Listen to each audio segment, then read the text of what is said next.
Hi, I'm Dorothea Oldham, and I'm a realtor here near Rogue River, Oregon, which is a little city in the Klamath Mountains. And in this video, I would like to let you know how wild this area is regarding geology, forests, soil, landslides, and what you need to watch out for when you buy a home regarding your surrounding areas. So let's get started. When we first moved to this area in 1985, I always heard a lot about the Klamath Mountains. They were just south of us. And between the Rogue River and the Klamath River, those are the Siskiyous. And I always heard how special they are. That has more plants and more animals and more of everything. Actually, for the whole world, it's world famous. Actually, it's a world center of plant diversity and global botanical area. Google tells me. So now let's find out why that is. So a long time ago, when the United States was just America, the ocean front were the Rockies. So where Montana now ends, the world was ending at the Pacific. And that was 50 million years ago when the dinosaurs roamed the country.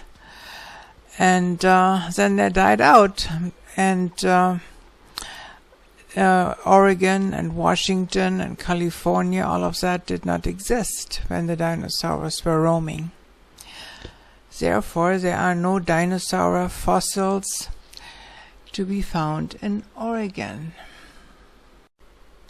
So then the question becomes, how did we get here? Come to find out that North America wandered west and then picked up a tectonic plate from the Pacific, which gets squished underneath, rubbing off the top, making the coastal mountains the accretionary wedge, that you find a bunch of seashells on top of the mountains. But the majority goes down below and melts, but as it scrapes along, it raises up it produces heat, and the heat rises to the top, and it comes out as steam and then melted rock and makes a big mess. But then it also picks up some assorted land masses it encountered in the Pacific. And one of those land masses was not only a coral reef, but also our Klamath Mountains. That's why they are so special and so ancient. So the result of all of this activity is Oregon with its coastal range on the Pacific coast. And then what was accumulated, that's 400 million years old, are the Klamath Mountains. Then that those volcanoes, they're on the Cascades, they're only 7 million years old. That's the new stuff. And then the new stuff spit out the new crust, and that is a basin in the southeast corner or quarter of Oregon. And that is a great basin, and it's a thick layer of volcanics and ash and all that. And on the northeast corner, it was another accretion. They found another land mass, and it's a whole coral reef actually there by Pine. That's just fascinating to me. Now this handy chart here shows the Cascades and all the volcanoes that sit up there. There are a whole bunch of them. Nobody was spitting up anything since the last 30,000 years or so. But we have a very pretty one right by Medford, and that is called McLaughlin, and there he is. It's so beautiful. When you drive on the I-5 coming in from the north, you come around the corner going down into the Bear Creek Valley, and whoa, there it sits. It has snow most of the time. It's really pretty. One of, then, everybody who can look out the window and look at Mount McLaughlin has a good view. That's our favorite mountain around here, and you can hike all the way up. A lot of people do that just for fun, just play in the snow, and it has snow most of the time. And then there's Crater Lake. That used to be a volcano that blew its stack and made a deep lake out of it. It's 1,949 feet deep. That's the deepest lake in the United States, I believe. And the 7th deepest lake in the whole world. And that stump that's floating around there, that's called the Old Man. And it's floating upright for 450 years. Can you believe that? Wow. So this little map shows us all the stuff that was accumulated to North America after the dinosaurs kicked the bucket. And so again, our picture looks like this. We are down on the southwest corner. That's the Klamath Mountains, and you see the coastal range. The valley on top, that is the Willamette Valley. And that ridge down the middle, those are the Cascades. And then over to the southeast, that is all mantle produced by the volcanoes. And on the top right, there is the coral reef and some other real estate Oregon had acquired while moving through the Pacific Ocean. This map, of course, shows us where the national forest is. So there's some along the coast, and of course the Klamath Mountains and the Siskiyou, that's all forest there. That pink star, that's us. That's near Medford and Rogue River and so forth. The yellow dots, those are Native American reservations. Then the Cascades, of course, they are so high and rugged, so they are a national forest. And then towards the northeast you have national forest patches. So we have a lot of forest, and therefore we also have a Bigfoot. And here he is in Happy Camp in Northern California. It's not a native. So speaking of forest, there are lots and lots of madrones. Here in this picture on the left, that's a very pretty evergreen tree. Some of the leaves turn yellow and they fall down, but otherwise it just stays green. And that is a fallen angel. And between the madrones there grows the Indian warrior flowers. They are so pretty, all these different shades of red. They are parasitic. And then we have lots of oak trees, of course, old and new. And we have a whole oak forest. And that's me. I was trying to talk to you, but I forgot to turn the microphone on. So sorry about that. Let me show you some flowers.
Yeah, all those beautiful flowers can be found here in the Siskiyous and the Klamath Mountains.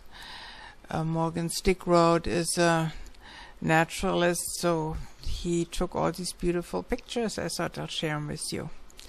And here we are driving through the Siskiyou Mountains. That is near Selma.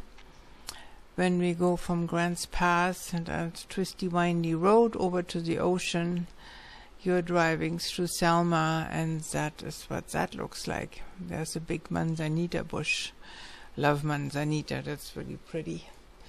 And the creeks are so clear. I mean, see every single rock there on the bottom. Of course, that's always nice to encounter a creek when you hike, especially if you have dogs. They get something to drink. That's to play in the water when you get hot. It's such a nice area. So many hiking trails every which way you go. Very beautiful. Come and take a look.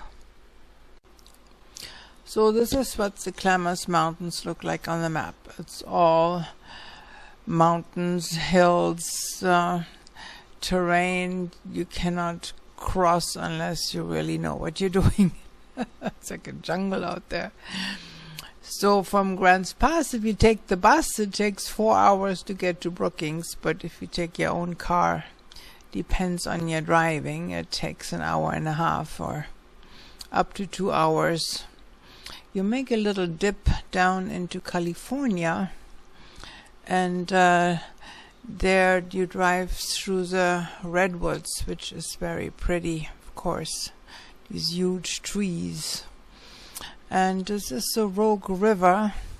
So when you go up the coast, Brookings, you go farther north to Gold Beach, and this is the most beautiful beaches there with all the sea stacks. You'll just absolutely love it. Or you can take the jet boat up to Agnes and scream as they get you all wet as they race through the river. Now, speaking about watershed, this is the Precipitation for Oregon. And we are getting a bad rap here, and that we are not resting in Oregon. But, and then the kids at the university are called the Oregon Ducks. Well, I think that's a fish story. You can see the most rain falls along the coast, and then again east of the Cascades, or the western Cascades actually, sorry. And because the high Cascades stop the clouds, so everything falls down. But if you go look on the bottom where the Klamath Mountains are, that has a special climate, and that is one of the reasons why we have rare plants here that are actually nowhere else to be found on this planet. And we have, it says mostly mixed needle-leaf and broadleaf forest zone. So the broadleaf would be our madrone, and then of course we have firs and pines of all sorts and names. It's kind of fun to find those. Just, oh, look at this. And that's where all the cool plants are. On that red dot, of course, that's where Rogue River is, and then that drier valley to the east of it, that is Bear Creek Valley with Medford and Ashland, and that's even drier than where we are. So we don't get that much rain compared to what my husband would say. But anyway, we get about 40 to 50 inches here, and then the valley only gets 20 to 35. And most of it is in winter. And in summer we hardly ever get rain. It's just an absolute drought. So if you're planning to grow a garden, you definitely need to think about irrigation. And another thing is, I always heard when we first moved here, that along the Rogue River are all these preppers. It's supposed to be the whole forest is thick with preppers. So I don't know. I haven't met any yet, but yeah. So it's a good area to be, because nobody can get here. You have that big mountain range here that blocks all the traffic. The connection to the world is I-5, and you have to go all the way up to Portland to head west, or down to California to go east. My goodness, I get that mixed up. So yeah, and because in the west all there is the Pacific, that doesn't get you anywhere besides fish. Talking of which, there are a whole bunch of fishing village along the coast, and you get fresh fish and clam chowder every which way you go if you drive up there. That's pretty cool. And as promised, last but not least, a map of the landslides. They seem to be very stable around here. There's something that sloughed off a long time ago, and it just hangs in there. And we don't get torrential rains or anything really wild regarding weather, so everything is pretty stable. But if you go down here to Medford, Ashland, everything to the west of the I-5, this red, marked red, is an alluvial fan, and the brown with the little rocks in there, that's sloughed off of the hills all around. But of course that also makes it easy to build on, because it's not really hard rock. It's something you can actually work with and build in. You just want to make sure for each property, when you take a closer look, make sure you check on this, how stable is that hillside. Is the house anchored, or does it need to be anchored? Or but like I said, our rocks are so old, there's really not much movement, and even if the plate slips underneath the Klamath Mountains, it is so thick that you're probably just gonna rise up another 1,000 feet or whatever. So there's not a whole lot to worry about at this moment. But yeah, there's so much more to talk about. So when you get a realtor, make sure they know their stuff. They know all about the geology, the water, and whatever else you might need. Unless you just buy a condo and call it good. And that's a different story. Hey. So I think that will do us for today regarding information.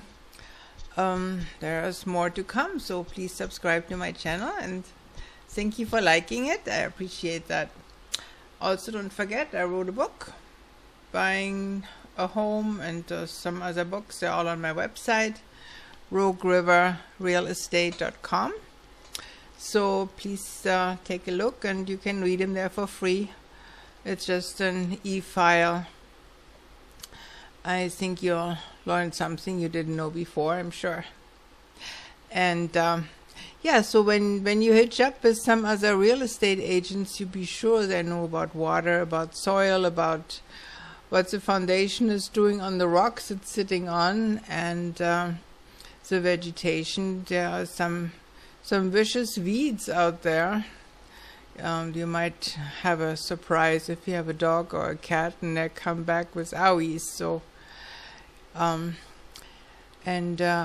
can refer you to some other real estate agents if you like, just anywhere in the United States, and I'll interview them for you. Because when you call a real estate agent nowadays, they have to nail you by law with a paper that says, "You are now my customer, and you will be faithful, and you will pay me." So, but if you just, I think you're better off calling somebody you trust, maybe me, it'd be nice, and then I can interview them for you, making sure that real estate agent will actually work for you and not just is there to sell you something just to get a commission. You want to tread carefully out there. So until next time, thank you very much. I appreciate that you watched my video, and I'll see you here, I hope. Thanks. I dare you to take the plunge. Send me an email, call, or visit my website. And subscribe to my channel. Thanks.